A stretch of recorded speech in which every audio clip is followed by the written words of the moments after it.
Hi, this is Eli Kranzberg, and welcome to this series on Prime Bass, the newest session bassist instrument from Native Instruments.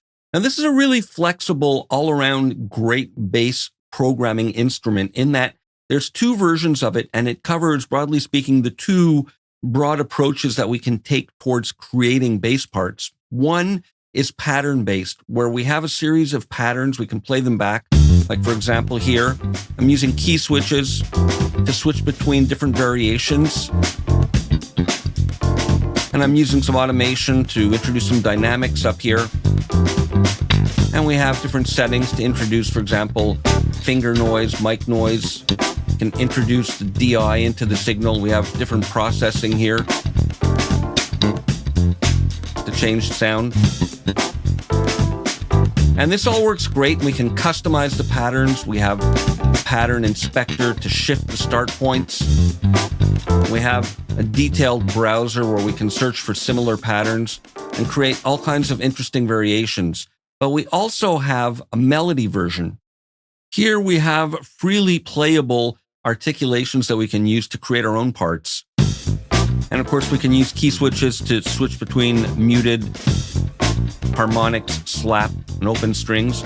We can even force different fret positions if we want. But best of all, we can combine the best of both worlds by using patterns and then switching temporarily to melodically played parts in order to customize and get unique performance using pre-programmed patterns and your own parts, or just use your own parts. So to give you a quick tour of the interface, we have a song browser where we call up collections of patterns. And then within the patterns that are selected, we can then use the pattern browser to customize the collection.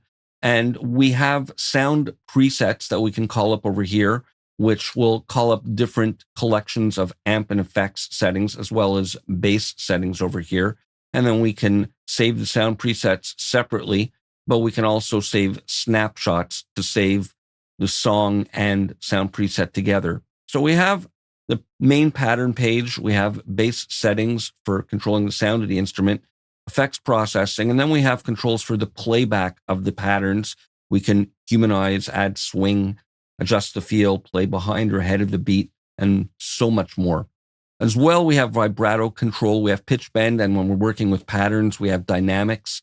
And in the rest of this series, we're going to take a look at getting the most out of both of these versions. So join me over the next hour and a half as we examine and explore all the nuances and aspects of these instruments so that you can create the exact bass parts that you want.